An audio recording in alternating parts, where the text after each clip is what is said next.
Good morning, good afternoon, good evening, and good night, ladies and gentlemen. Thank you for tuning back into Let's Play Chroma Squad. I'm your host, the Ronin of Dreams, and on today's episode, we're finally getting back into a true groove.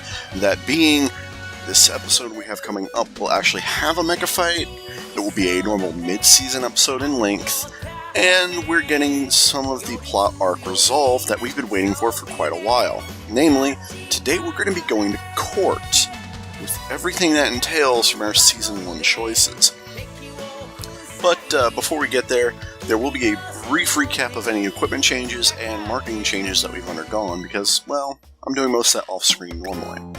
For instance, our lead, Bender, has now been given a spear, because I'm pretty sure Bender would be able to pass up using a thick, long, hard iron rod to beat people with. Now, I got a little lucky, actually, when I went and crafted this. It actually rolled with plus attack in addition to plus health, making it better than equivalent shop items I could have picked for him right now. Unfortunately, it used up most of our advanced materials. But we also have an enlarged sword we got from the email that triggered after the premiere, which is going on to our assault for now because, hey, more attack, assault, it's a match made in heaven. And the rest of our team is still using their default level 1s that I bought from the shop in Season 1.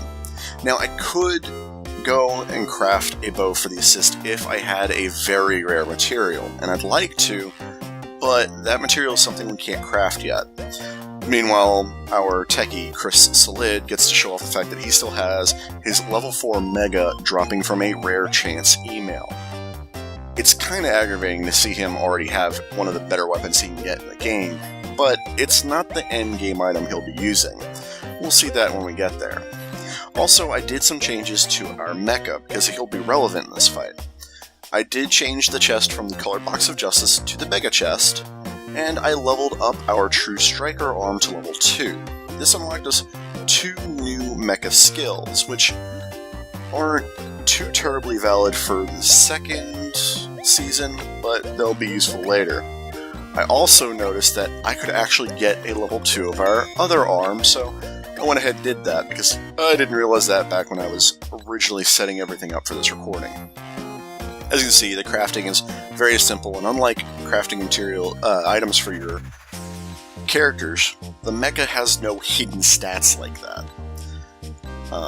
Soon I'm going to have to figure out what I'm going to do for my helmet and legs as well, so if you have any requests in the thread, please let me know, because it's going to be easier on the short run to try and plan ahead for those. Now, I went ahead and picked up the other fan conversion rate with the fans power we now have, because while income conversion rate would be useful, as has been alluded in the thread, more fans is better in the short term, because there is a hump where fans turn into income very, very easily.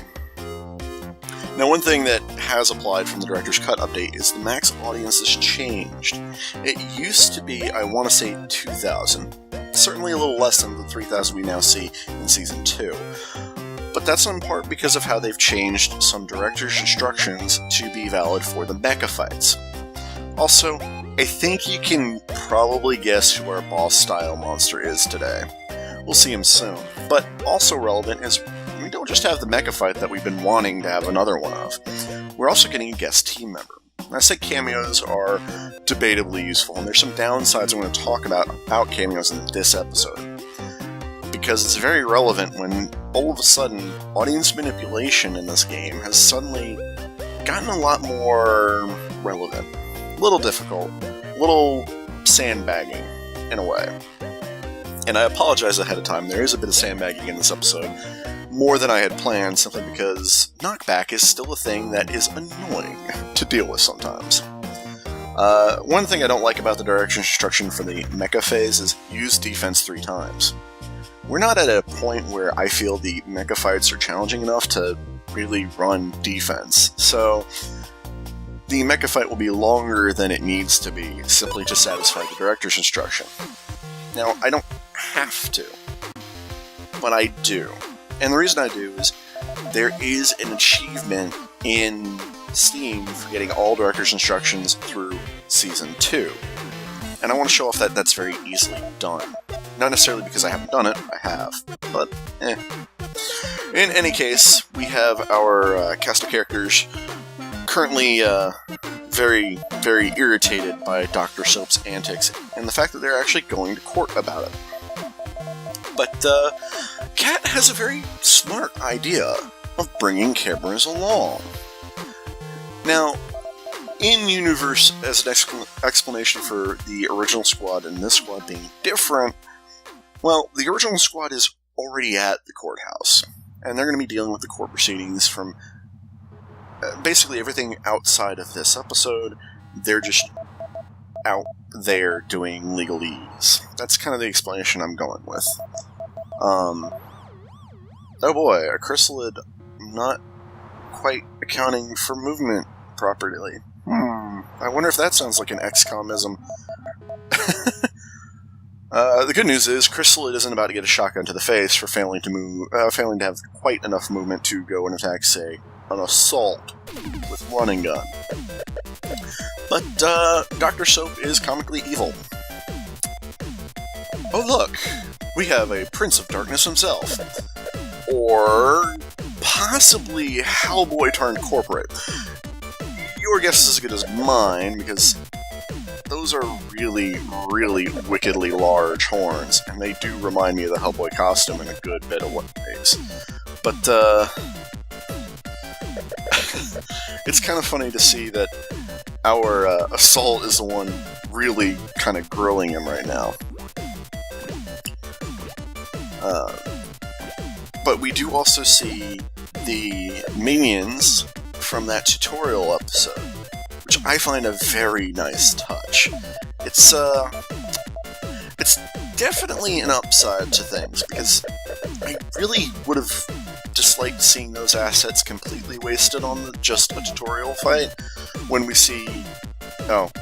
feel free to integrate that counter by 1, because, well, yet again, I get the fast-forward dialogues thing. But those minions just... It's good to see them used. They are well enough done that tutorial land is not the right place for them sometimes. Also, we get our cameo character.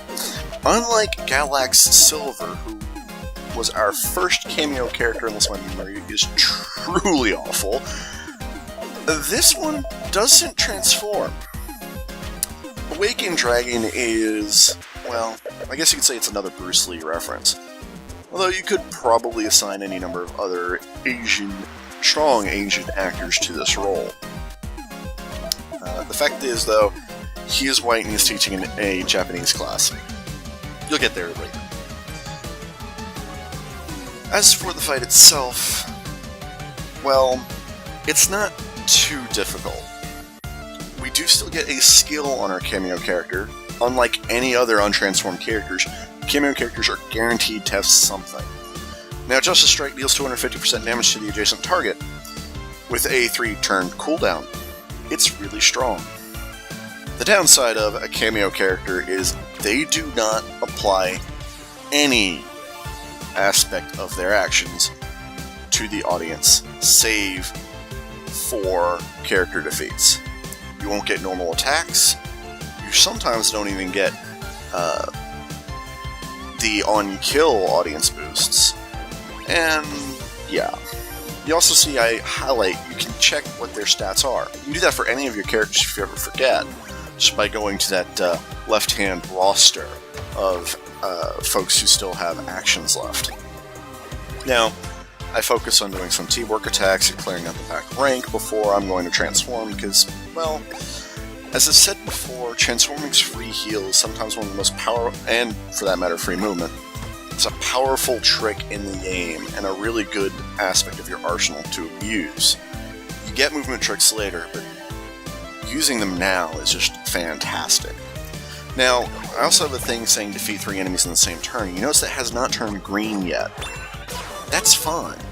You see, those actually will be completed, will show that they've been completed, when the enemy phase ends, because you can actually do counters. Now here, even with the attack boost from the enlarged sword, the fellow is a little too strong. But I could pretty much use anything, so I'm going to square house kick it in the jaw. Is that a waste of Square House Kick? Probably, but I'm not really too concerned about it. Meanwhile, Awakened Dragon's about 1/3 chance of countering triggers in. And then Bender, who takes a lot of damage, and shows that he can counter just as well.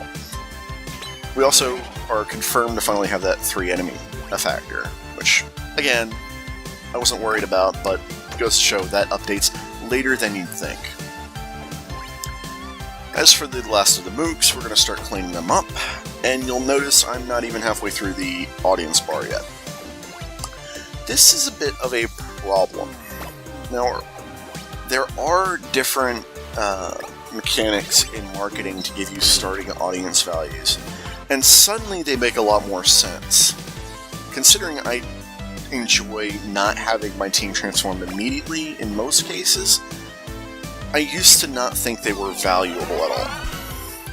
But I do enjoy the fact that our assist is an audience-making machine. That plus 40 on heal will apply to every character healed, and I do believe, because it is a player action, that will also count when it's when you heal a cameo character. And that heal happens regardless if it's Circle of Friendship, Heal Dukin, or just a teamwork assist value. Now, because Awakened Dragon is inconsistent in applying audience, I'm kind of keeping him back, but I mentioned earlier that I wind up sandbagging this fight a little bit more than intended because of knockback, and you just saw why this becomes the case. He can double knockback with one of his 2 moves.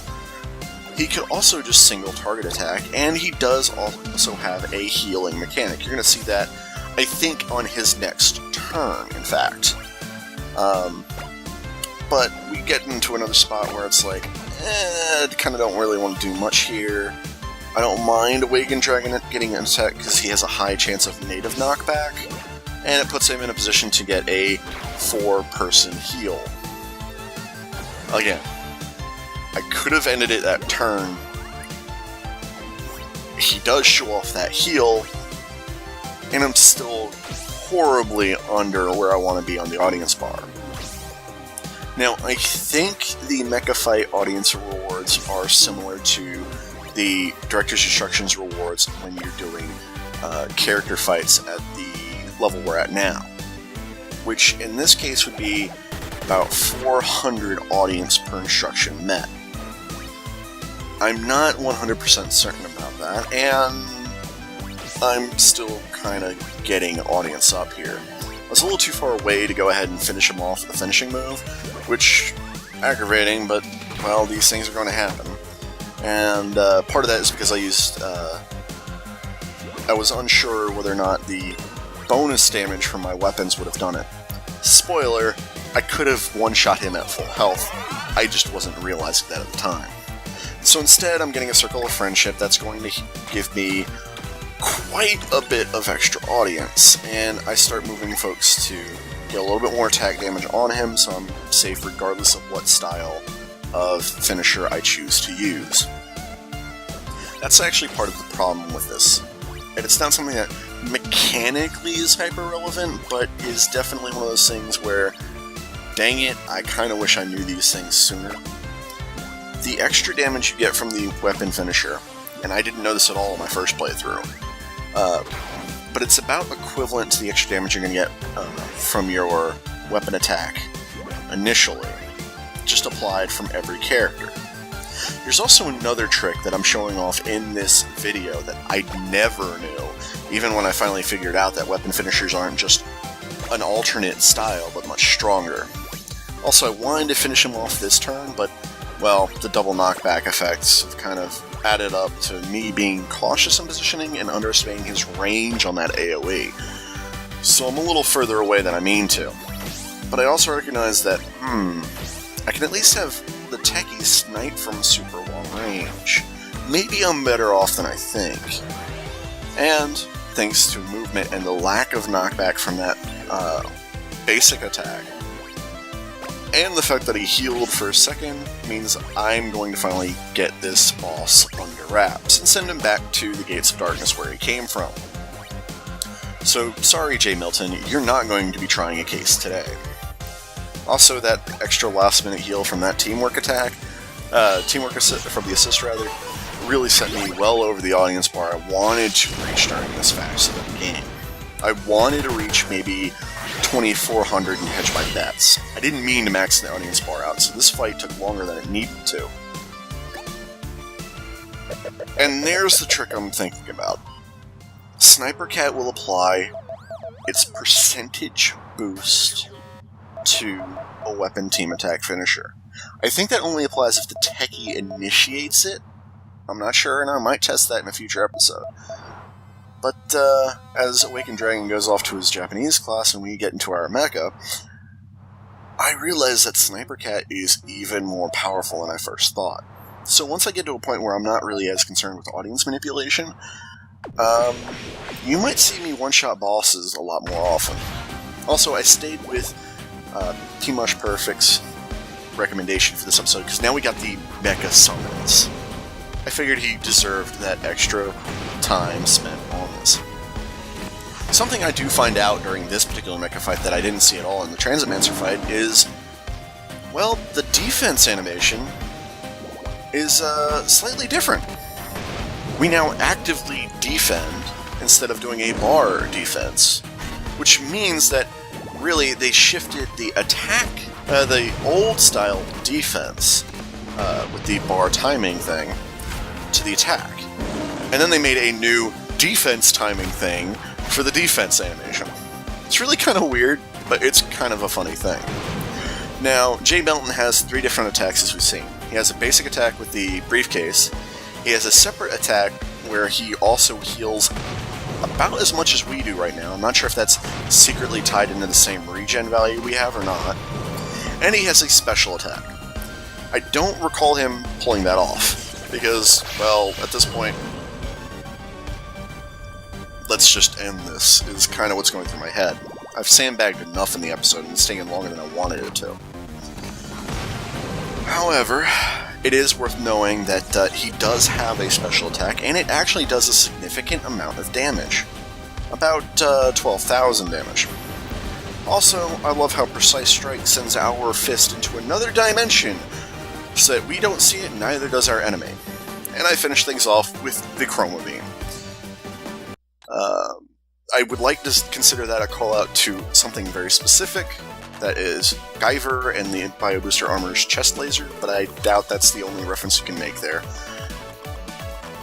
Overall, 3,000 audience with a bonus 300 from our studio options, a decent mix of materials including the paint we cannot buy as a crafting material, and $1,200 is not a bad reward.